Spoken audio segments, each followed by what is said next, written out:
आज से 8.25 वर्ष पहले समाजवादी पार्टी इस पक्ष में थी और भारतीय जनता पार्टी उस पक्ष में थी। जो उपदेश आप यहां पे दे रहे थे वे, यही उपदेश उस समय समाजवादी पार्टी के मुखिया को और उस समय के सरकार के संचालकों को दे होते ना, तो संभवतः इस प्रदेश का भी कल्याण होता। हमने क्या किया है मैं उसके बारे में भी चर्चा करूंगा, इसलिए मैं समाजवादी पार्टी से और विरोधी पक्ष से कहना चाहूंगा कि तो इधर उधर की बात मत कर, यह तो बता कि एक काफिला क्यों लूटा है। जो समाजवादी पार्टी तितर बितर हो गई, अस्त व्यस्त हो गई, इस पूरे प्रदेश के सामने पहचान का संकट खड़ा किया, अराजकता का जो तांडव खड़ा किया था, कौन इसके लिए दोषी था?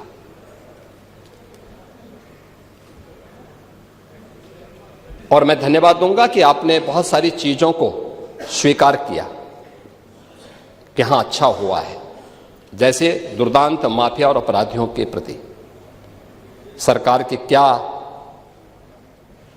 नीति होनी चाहिए और सरकार ने वह करके भी दिखाया।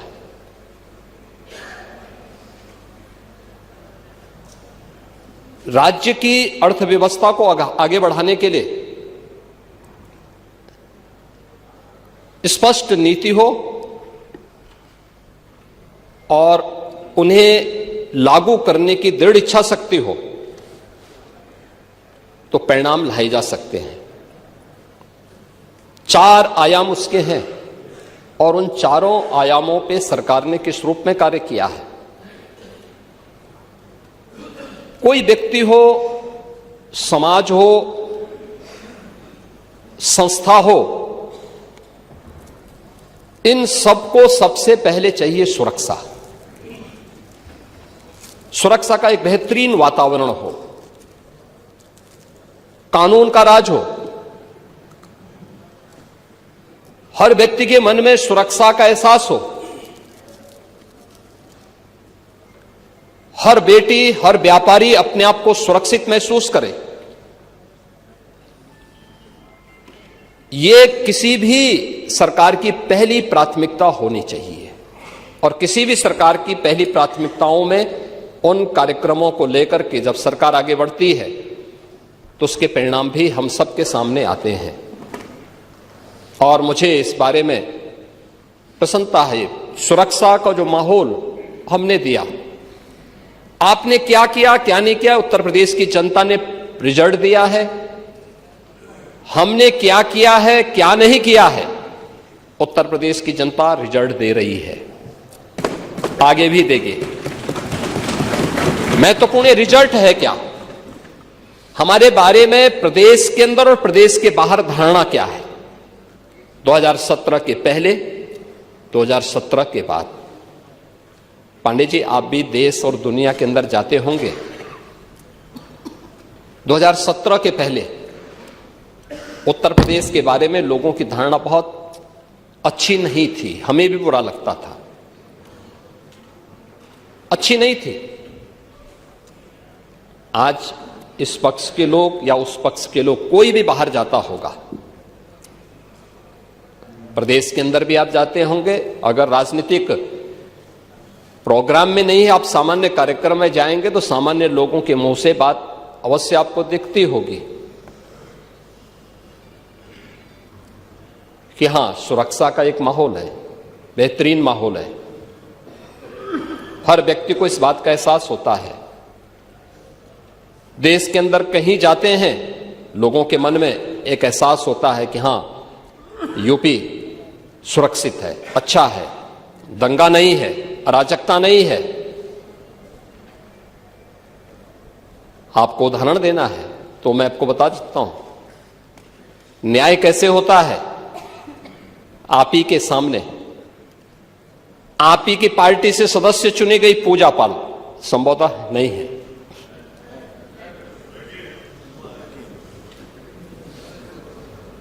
आपकी सदस्य थी, आपने उन्हें न्याय नहीं दिला पाए, नहीं दिला पाए, क्योंकि हिम्मत नहीं थी। माफिया के सामने झुकना मजबूरी थी। आप उन गुंडों और माफियाओं के सामने एक गरीब बेटे को न्याय नहीं दे सकते थे। आप बात तो पीडीए की करते हैं, क्या वो पीडीए की पार्ट नहीं थी? और न्याय कैसे होता है, ये हमारी सरकार ने तय किया। बेटी उस पक्ष की होगी, इस पक्ष की होगी, उसको न्याय मिलेगा, हर हाल में न्याय मिलेगा। और श्रीमती बिजमा यादव को भी मैंने बुलाया था, मैंने उनको कहा आपको सुरक्षा हम देंगे, आप चिंता की कोई बात नहीं। क्योंकि ये केवल एक सदस्य की बात नहीं, आपके और मेरे समर्थक की बात नहीं, सत्ता पक्ष और विपक्ष के समर्थकों की बात नहीं, प्रदेश की सुरक्षा का मामला है। प्रदेश की बेटी, प्रदेश की बहन और प्रदेश के हर व्यापारी को और हर नागरिक को सुरक्षा की गारंटी मिलनी चाहिए। ये सरकार की प्राथमिकता में है। और दूसरा जो आपने कहा है, कब्जा करने की प्रवृत्ति, मैं आपको इस बात के लिए आश्वस्त करता हूं, कब्जा कोई भी करेगा, किसी भी स्मारक पर, किसी भी पौराणिक स्थल पर, वो कोई भी होगा, उसको छोड़ूंगा तो नहीं। आपके जिले में भी कुछ लोग कब्जा करना चाहते हैं, तो लोग बहुत चिल्लाते हैं। आपने अभी गांधी स्मारक से जुड़े हुए किसी एक मेरठ के स्थल का नाम बताया है, हम इसकी जांच करवाएंगे, पूरी रिपोर्ट लेंगे। और कहां खादी उद्योग का होगा। और आपके जिले में भी गांधी स्मारक से जुड़े हुए एक स्थल पर कब्जा करने की प्रवृत्ति चल रही है। हां, देखिए, अवैध अतिक्रमण जो भी करेगा वह तो हटना चाहिए। देखो, एक सरकारी जमीन, सरकारी भूमि गरीब के लिए होनी चाहिए। देखिए, मुझे अफसोस हो रहा था जब यहां पे ग्रामीण अभिलेख से जुड़े हुए एक बिल को प्रस्तुत किया गया, समाजवादी पार्टी ने उसका विरोध किया।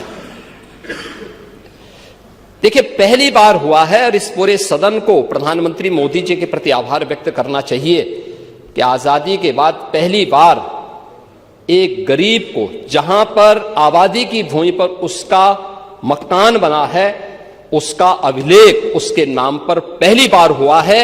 और पूरा देश प्रधानमंत्री मोदी जी के प्रति ग्रामीण अभिलेख से संबंधित एक संशोधन विधेयक हम लोग इस सदन में लेके आए थे। मैं सदन के प्रति आभार व्यक्त करूंगा कि सदन ने पास किया, लेकिन समाजवादी पार्टी ने प्रश्न खड़ा किया। यह अभिलेख उन्हीं गरीबों के लिए है कि जहां पर जिस गरीब का आवास होगा, आबादी की लैंड होगी, तो उस गरीब की परिवार की महिला सदस्य के नाम पे वो दर्ज होगा और उसका मालिकाना अधिकार उसको मिलेगा। उसके नाम पे वो बैंक से जाके कर्ज भी ले सकती है।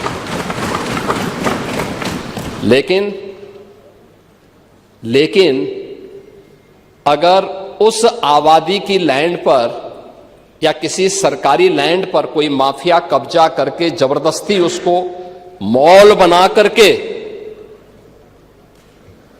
या कोई वसूली का अड्डा बना करके उसके माध्यम से अनैतिक और अवैध गतिविधियों का संचालन करके कोई छांगुर जैसा व्यक्ति वहां पे अनैतिक गतिविधियों का संचालन करेगा, तो उसमें बुलडोजर भी चलेगा, उसको भी कोई रोक नहीं सकता।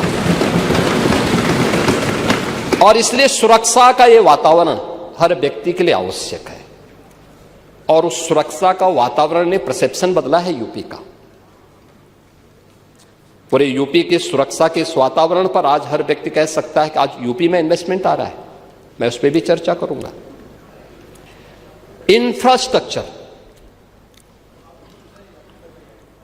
इंफ्रास्ट्रक्चर कैसे होना चाहिए, 2017 के पहले क्या स्थिति थी और 2017 के बाद क्या है। 17 के पहले गड्ढा युक्त सड़कें थी। मेट्रो के नाम पर मजाक बनाया हुआ था।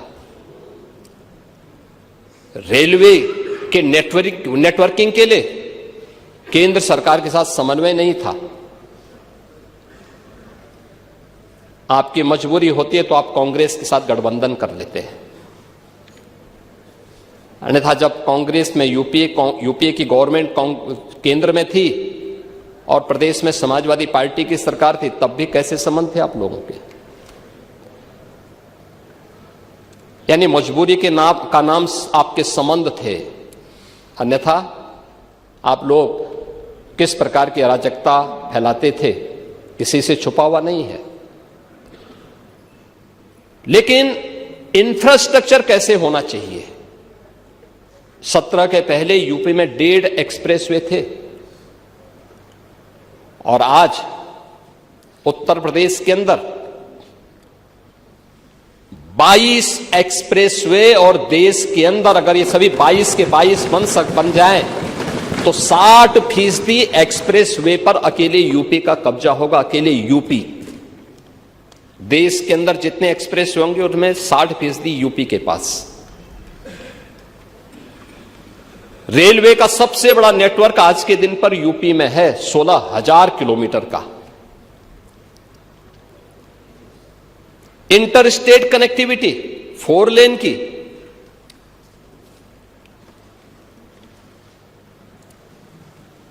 मेट्रो सिटी यूपी, देश के अंदर सबसे अधिक मेट्रो यूपी के अंदर, देश के अंदर सबसे अधिक एयरपोर्ट। 2017 के पहले यूपी के अंदर एयरपोर्ट की संख्या बहुत कम थी, उनमें से 2 संचालित थे, 2 आंशिक रूप से संचालित थे। आज 16 एयरपोर्ट संचालित हैं और उनमें से 4 इंटरनेशनल एयरपोर्ट हैं और 5वां इंटरनेशनल एयरपोर्ट जो भारत का सबसे बड़ा एयरपोर्ट है वह जेवर में नोएडा इंटरनेशनल एयरपोर्ट के रूप में अगले महीने संचालित होने जा रहा है। ये है उत्तर प्रदेश की स्पीड।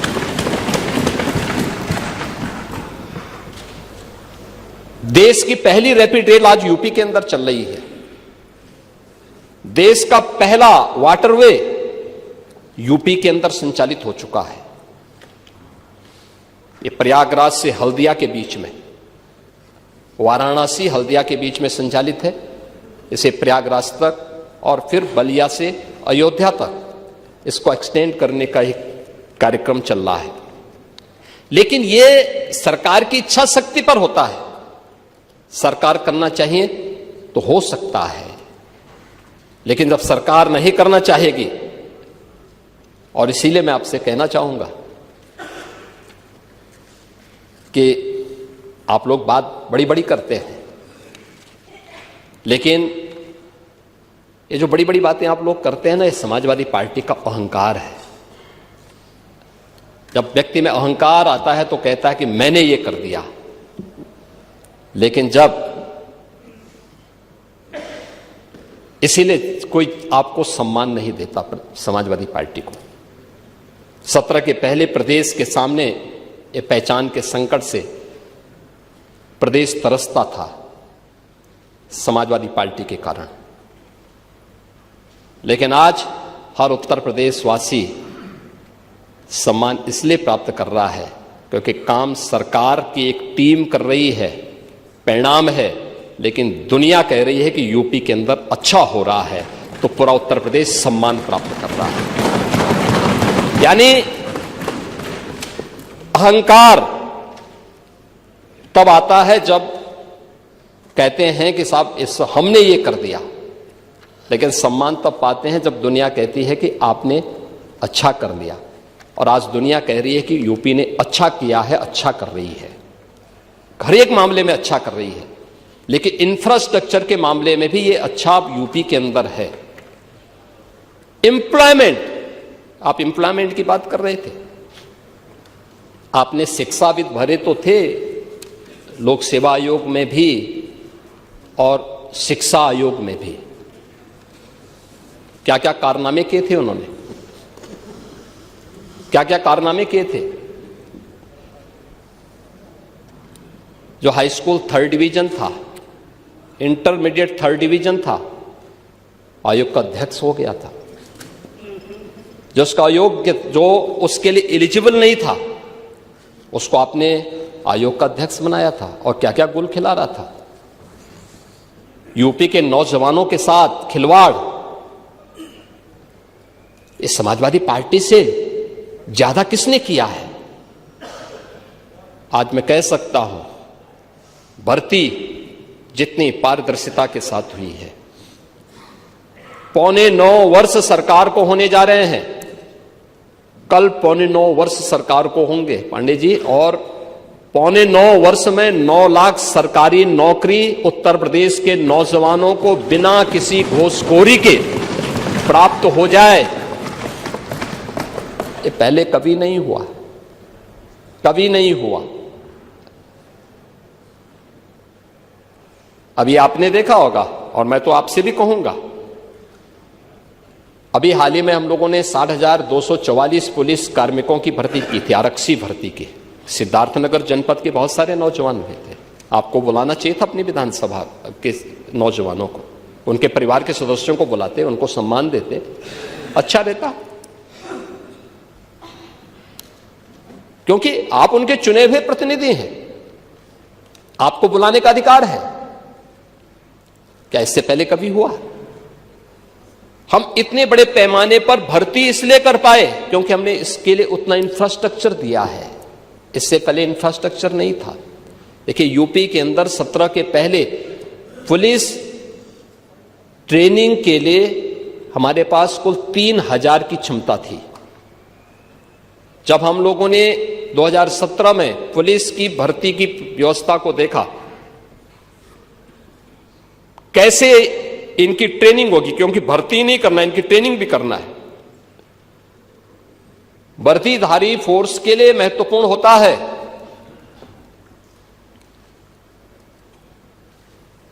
कि जितनी अच्छी ट्रेनिंग होगी, यानी ट्रेनिंग के दौरान जितना पसीना बहेगा उतना ही सेवा के दौरान खून नहीं बहेगा। ये किसी भी यूनिफॉर्मधारी फोर्स के लिए महत्वपूर्ण होता है। इसमें ट्रेनिंग में आपने ट्रेनिंग की पीरियड को कम कर दिया था,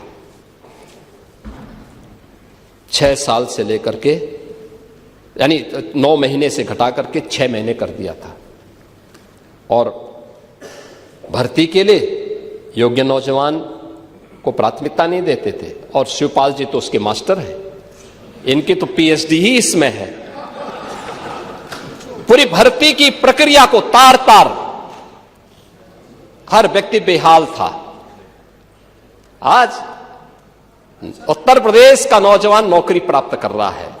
क्या शिक्षा में, क्या उत्तर प्रदेश लोक सेवा आयोग में, क्या अधीनस्थ सेवा चयन आयोग में, क्या पुलिस भर्ती बोर्ड में। और भर्ती की इस प्रक्रिया को ही पारदर्शी बनाने के लिए हम लोगों ने हरेक स्तर पर उस प्रकार के तंत्र को विकसित किया है। और इसीलिए शिक्षा आयोग में भी उत्तर प्रदेश के रिटायर्ड डीजीपी को बिठाया है कि जैसे माफिया की कमर तोड़ी गई है, नकल माफिया की कमर को भी वहां बैठ करके ऐसे तोड़ना है। क्योंकि नकल माफिया आदत तो आप लोगों ने खराब की थी, लेकिन उनकी आदत को सुधारने का काम, क्योंकि जब भी कोई हैंकड़ी दिखाता है तो उसकी हैंकड़ी को ठीक करने का काम भी सरकार का होना चाहिए। और यही हमारे पद की शपथ भी है। एक सज्जन को सुरक्षा, लेकिन दुर्जन को ठिकाना लगाने का काम। परित्राणाय साधूनाम विनाशाय च दुष्कृताम, यही तो है। और इसी के लिए बैठे हैं, भजन करने के लिए थोड़ा बैठे हैं। भजन करना तो हमारे पास मठ पर्याप्त है, उसी में कर लेते हैं। और इसीलिए आए हैं। इंफ्रास्ट्रक्चर के साथ साथ एम्प्लॉयमेंट के भी अलग अलग तरीके हैं। सरकारी नौकरी के साथ साथ प्रदेश के परंपरागत उद्यम में भी एमएसएमई का एक बहुत बड़ा सेक्टर, ये केवल हमने नहीं तैयार किया, पहले से सैकड़ों वर्षों से है, अलग अलग जनपद से। अब आप ही के यहां काला नमक चावल होता है, ये हमने थोड़ा पैदा किया, भगवान बुद्ध के समय से। लेकिन आप कुछ नहीं कर पाए। हमने उसकी ब्रांडिंग की, उसकी पैकेजिंग की, अब उसको एक्सपोर्ट भी करवा रहे हैं। अरे सब हो रहा है, सारे लोग खाते हैं। अब मैं क्या कह रहा हूं, आप नहीं बेच पा रहे हो, लेकिन ये सब जगह हो रहा है, सब जगह हो रहा है। और साई जी भी बोलेंगे, अब होता है कि नहीं होता है? क्यों आप खिलाइए उनको चावल, क्यों नहीं खिलाते हैं? देखो साही जी और खन्ना जी, अरे नौगढ़ आएंगे ही, आए रहे हैं। देखो साही जी की एक खूबी है, और प्रदेश के अंदर किसी जनपद में जाते हैं तो सबसे पहले पूछते हैं क्या खाने की अच्छी चीज क्या है। और देश के अंदर भी जाते हैं तो सबसे पहले पूछते हैं कि भाई खाने की अच्छी चीज क्या है। और मैं एक बार वाराणसी गया, संजोग से भी मेरे साथ थे, तो बीएचयू के सामने से चल रहे थे मेरे सामने, तो वहां के ढाबे बंद होने लगे। मैंने कहा क्यों? कहा कि साईं जी जब यहां पढ़ते थे तो हम लोग पहले ढाबा बंद कर देते थे। तो ये स्वयं उसके प्रति सजग हैं, और उन्होंने काला नमक चावल को आपके यहां की एक स्पेशल ब्रांड बनाई है। और मैं तो चाहूंगा कि एक बार साही जी स्वयं काला नमक चावल की खीर पांडे जी को भी खिला दें। तो आप अपने आप बुलाइए ना एक बार। लेकिन आपकी सरकारें जब थी तब आप कुछ नहीं कर पाए, नहीं कर पाए ना। और ऐसे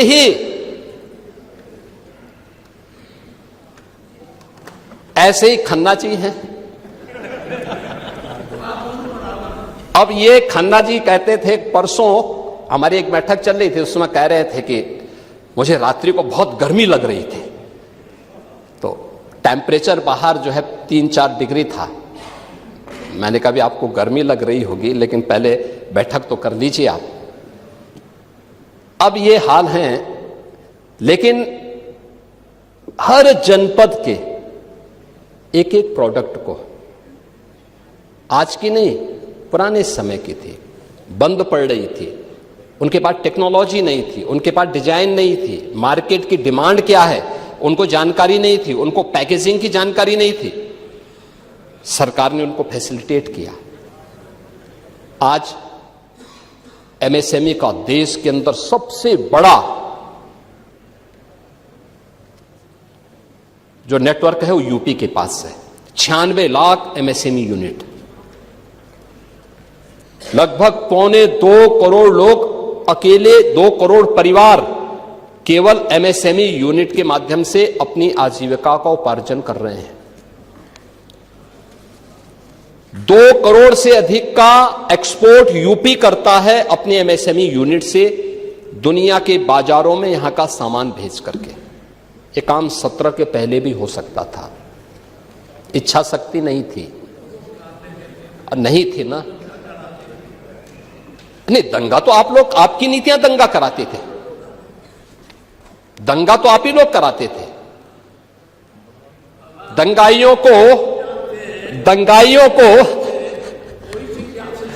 और तो इसीलिए मैं कह रहा हूं, दंगा तो आप ही लोग कराते थे। और नहीं, खुरापात नहीं करते थे, खुरापात को ठीक करवाते थे, उसकी डेंटिंग पेंटिंग करवाते थे थोड़ा। लेकिन यह एमएसएमई सेक्टर में और इन्वेस्टर समिट कैसे प्रदेश के अंदर एम्प्लॉयमेंट के लिए हुआ। माननीय अध्यक्ष जी, आप औद्योगिक विकास के मंत्री थे, और उस समय जब पहली बार इन्वेस्टर समिट की बात आई थी, तो हम लोग जब मुंबई रोड शो में गए थे, कैसा वातावरण बना के रखा था यूपी के अंदर आप लोगों ने।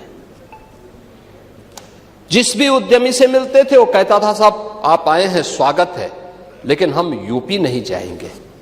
क्यों नहीं जाएंगे? कहा हमने कसम खा रखी है, नहीं जाएंगे। ये वातावरण यूपी का था। किसके कारण? समाजवादी पार्टी के कारण, समाजवादी पार्टी की नीतियों के कारण। समाजवादी पार्टी की अराजकता और भ्रष्टाचार के कारण, पॉलिसी पैरालिसिस के कारण, और आज यूपी के अंदर हम लोगों ने जब इन्वेस्टर समिट किए हैं, एक नहीं, अब हमारे पास 45 लाख करोड़ रुपए के निवेश के प्रस्ताव प्राप्त होते हैं। 15 लाख से अधिक करोड़ रुपए के निवेश के प्रस्ताव जमीनी धरातल पर उतर चुके हैं। 60 लाख से अधिक नौजवानों को इसमें सीधे सीधे नौकरी मिली है और 5 लाख का हमारे पास ग्राउंड ब्रेकिंग कराने के लिए तैयारी है और 5 लाख पाइपलाइन में है। यह है कार्य, यह है नए भारत का नया यूपी, यह है एम्प्लॉयमेंट। अब यूपी का नौजवान रोजगार के लिए उसे देश और दुनिया के अंदर भटकने की आवश्यकता नहीं, यूपी ही उन्हें रोजगार देगा। आप जाइए ना, ब्रह्मोस मिसाइल भी अब यूपी में लखनऊ में बन रही है। ब्रह्मोस मिसाइल, जिसके नाम से आज दुश्मन भी कांप रहा है। अभी ऑपरेशन सिंदूर में ब्रह्मोस मिसाइल की मार ने पाकिस्तान की कमर ही तोड़ के रख दी थी। ये लखनऊ में बन रही है। ये डिफेंस मैन्युफैक्चरिंग कॉरिडोर का एक प्रोडक्ट है और वहां पे जितने भी नौजवान लिए गए हैं, ये सब यूपी के नौजवान हैं। कोई आईटीआई पास है, कोई पॉलिटेक्निक है, किसी ने इंजीनियरिंग किया है, वे सब यहां पे आज नौकरी प्राप्त कर रहे हैं। ब्रह्मोस और उससे एंकर यूनिट जितनी भी लगी हैं, सब में उन्हें प्लेसमेंट का अवसर भी प्राप्त हुआ है। और वेलफेयर की स्कीम, आप कह रहे थे कि मुख्यमंत्री राहत कोष से जो पैसा मिलता था उसमें कोई भेदभाव नहीं होता था। मैं धन्यवाद दूंगा कि आपने स्वीकार किया। देर आई दुरुस्त है, और हमने कभी नहीं किया। मैं पूछना चाहता हूं, क्या मकान देने में कोई भेदभाव हुआ है क्या? राशन देने में कोई भेदभाव हुआ है क्या? क्यों आप लोग रोकते हैं क्या? और ये माननीय सदस्य रोक भी नहीं सकते, क्योंकि सूची इन्होंने नहीं बनाई है। 2011-12 में जो सेक्स सूची बनी है, उसके साथ साथ हम लोगों ने उन गरीबों को भी, जिसको आपने भेदभाव का शिकार बनाया था, उनका नाम भी जोड़ करके और फिर ये वेलफेयर स्कीम का लाभ हम दे रहे हैं। भारतीय जनता पार्टी या सहयोगी दल का एक भी विधायक चेहरा देख करके योजनाओं का लाभ नहीं देता है। रसोई गैस का कनेक्शन हो, राशन हो, आयुष्मान का कार्ड हो। आयुष्मान के कार्ड में एक शिकायत मुझे जरूर मिलती है इधर से कि साहब 6 सदस्यों वालों को तो आयुष्मान मिल गया, उससे नीचे वाले क्या करेंगे? तो मैंने कहा आप भी 6 वाले बनिए। और सब ज्यादा खन्ना जी बोलते हैं।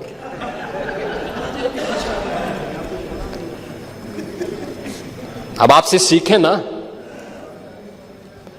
लेकिन कभी नहीं भेदभाव हुआ है। और ऐसे ही सीएम रिलीफ फंड से पैसा देने में भी यह हमारे लिए पाप है, चेहरा देख करके योजनाओं का लाभ देना।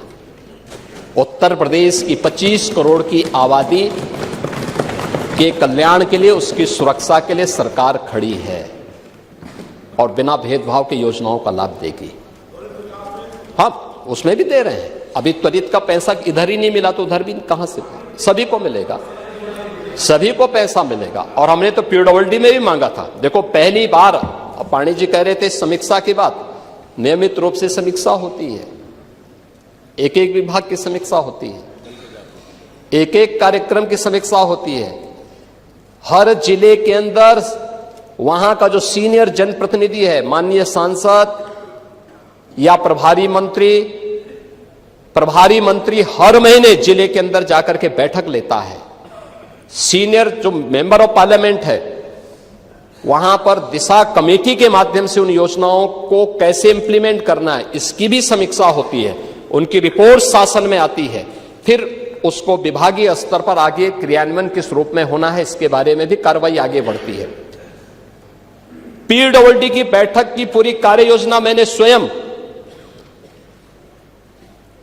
अगस्त और सितंबर में माननीय विधायकों के साथ बैठक करके उस कार्य योजना को आगे बढ़ाने के लिए किया और उसी के अनुरूप हर एक विधानसभा क्षेत्र में सड़क के लिए, पुल के लिए और जो उसके अलग अलग मद हैं, मानते हैं जितनी डिमांड थी उसके अनुरूप पैसा नहीं जा पाया होगा, फेज वाइज जाएगा, लेकिन कोई भी 403 विधानसभा में कोई विधानसभा नहीं बचेगी जहां विकास का पैसा जिससे वंचित रह जाए। हर जगह जाएगा, अवश्य जाएगा और इसमें कोई भेदभाव किसी भी सदस्य के साथ नहीं है। हां, सीएम रिलीफ फंड में हम लोगों ने एक नया संशोधन जरूर किया है कि जिनके पास पहले से आयुष्मान कार्ड है वे आयुष्मान कार्ड का पहले उपयोग करें। पैसा कम पड़ जाता है, जिलाधिकारी रिपोर्ट लगा के दें और उस पर हम सीएम रिलीफ फंड से पैसा देंगे। दूसरा, कुछ हॉस्पिटल से हमें कुछ हॉस्पिटल्स की ऐसी शिकायत हमें मिली थी कि इनके द्वारा गलत बिलिंग की जा रही है, उसमें हमें कार्रवाई करनी पड़ी थी। इन सब पे कार्रवाई हुई है, अन्यथा पैसे में कोई रोक टोक नहीं है और उसमें जो भी सदस्य लिखता हो, इस पक्ष का हो, उस पक्ष का हो, उस पक्ष का हो, किसी भी पक्ष का हो, सबको पैसा मिला है, आगे भी पैसा मिलेगा, कोई इसमें संदेह नहीं होना चाहिए, क्योंकि गरीब के प्रति सरकार की संवेदना है। हर गरीब के प्रति सरकार उसी मजबूती के साथ खड़ी है। इस सरकार की वेलफेयर स्कीम का लाभ भी इसी प्रकार से बिना भेदभाव के प्राप्त हुआ है। और इसीलिए जब अनुपूरक बजट को देने की बात आई, जब कोई नया मद है, कोई नई चीज हम प्रारंभ करने जा रहे हैं, उसके लिए जब बजट की आवश्यकता पड़ती है और हमारे रूटीन बजट का वो पार्ट नहीं है, तो सरकार को इस प्रकार के निर्णय लेने पड़ते हैं और सरकार ने उन्हीं चीजों पर कार्य आगे बढ़ाया है। और इसी में हमारा जो मूल बजट था, जिसे हमने फरवरी में प्रस्तुत किया था, वह था 8,08,736 करोड़ 6 लाख रुपए का। अब उसको 88,000 पड़ रहे थे, वो 8 लाख था, 8 करोड़ था। और हमने जो अपना अनुपूरक बजट प्रस्तुत किया है वह किया है 24,496 करोड़ 98 लाख का। ये हमने किया है, जिसमें जो धनराशि उन मदों के लिए जिसमें रूटीन बजट के लिए धनराशि नहीं थी, उसमें एक्सप्रेसवे के लिए, ऊर्जा के लिए, स्वास्थ्य से संबंधित जिन मदों के पे धन नहीं था उनके लिए, निवेश, नगरीय सुविधाओं के लिए, तकनीकी शिक्षा और महिला सशक्तिकरण के लिए जो धनराशि की आवश्यकता थी, उस पर हम लोग इस बजट को हम लोगों ने इसमें प्रस्तुत किया है। इसको लेंगे तो ये पूरा बजट हमारा अब बनकर के तैयार हो जाएगा। यह 8 करोड़ 33 लाख 233 करोड़ 4 लाख रुपए का यह हमारा टोटल बजट हो जाएगा वर्ष 25-26 का। मैंने आपसे इसी बात को कहा था कि हमें रिजल्ट पे ध्यान देना होगा। रिजल्ट क्या है? एक रिजल्ट तो मैंने बताया परसेप्शन के बारे में। ये 4 क्षेत्रों में जो कार्य किए गए, समान रूप से कार्य हुए हैं, उसके परिणाम आपके सामने हैं। और परिणाम क्या है? परिणाम ये है, उत्तर प्रदेश की अर्थव्यवस्था। आज जो हर व्यक्ति यूपी के अंदर निवेश करने के इच्छुक है, यूपी के बारे में अच्छी धारणा बनाया हुआ है, इसके पीछे उत्तर प्रदेश के अंदर हुए उन कार्यों की और डबल इंजन की सरकार की डबल स्पीड को अब वो यूपी के अंदर देख रहा है। परिणाम क्या है? आपने पॉलिसी पैरालिसिस के कारण यूपी को बीमारू राज्य बना दिया था। यूपी जैसा राज्य बीमार हो गया था, पहचान के संकट का मोहताज हो गया था। आज पॉलिसी पैरालिसिस नहीं है। आज हमारे पास 33 सेक्टोरल पॉलिसीज है, पिक एंड चूज नहीं है। इसमें आप आइए, निवेश करिए, सरकार के ये नियम हैं, सरकार इस पे इसके अनुरूप आपको ये सुविधा देगी। परिणाम है यूपी के अंदर निवेश आ रहा है। यूपी देश के अंदर एक ड्रीम डेस्टिनेशन बना है इन्वेस्टमेंट का। इसके परिणाम स्वरूप बीमारू राज्य से पिछले उभर करके पिछले 5 वर्ष में यूपी अब रेवेन्यू सरप्लस स्टेट के रूप में अपने आप को स्थापित किया है। और जितना यूपी प्रोग्रेस किया है, आज देश के अंदर आर्थिक स्थिति में अन्य राज्यों की स्थिति यूपी से उतनी अच्छी नहीं जितनी यूपी आज है।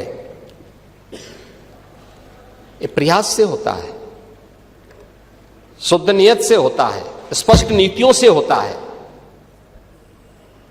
उन नीतियों को जमीनी धरातल पर उतारने की इच्छा शक्ति से होता है।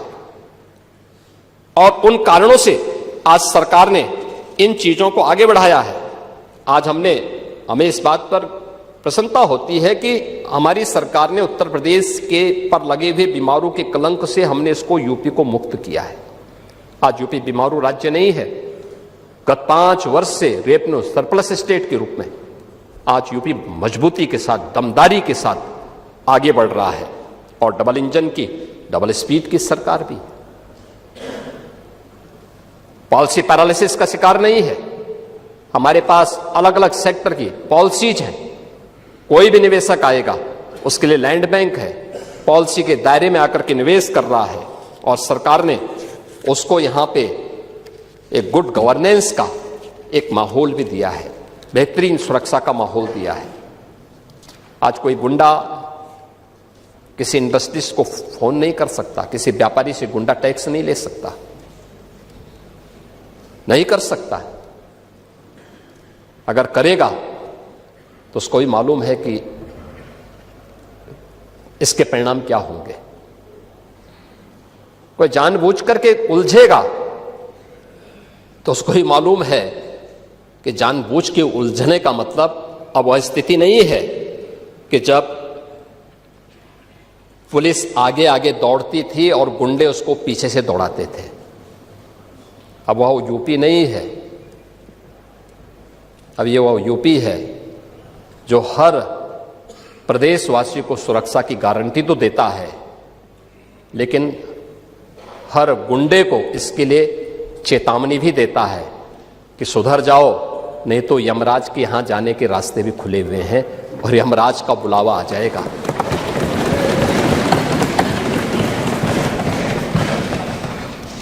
वित्तीय अनुशासन और विकास दोनों का एक बेहतरीन संतुलन भी है। जो मैंने आपको बताया ना, रेवेन्यू सरप्लस है, ये वित्तीय अनुशासन का एक उदाहरण है। और विकास के लिए जो इंफ्रास्ट्रक्चर के साथ साथ वेलफेयर स्टेट के रूप में भी यूपी ने अपने आप को स्थापित किया, इसके भी उदाहरण है। आज यूपी के अंदर अपराध और अपराधियों के प्रति जीरो टॉलरेंस की नीति का परिणाम क्या है? एक fearless business, ease of doing business, trust in doing business. यानी ये आज यूपी की पहचान बनी है, जिसका परिणाम है एक ड्रीम डेस्टिनेशन के रूप में हर एक इन्वेस्टर का एक बेहतरीन गंतव्य यूपी बना है। और मैंने आपको बताया है कि यूपी के अंदर हर एक स्तर पर हम लोगों ने उत्तर प्रदेश को आगे बढ़ाया है।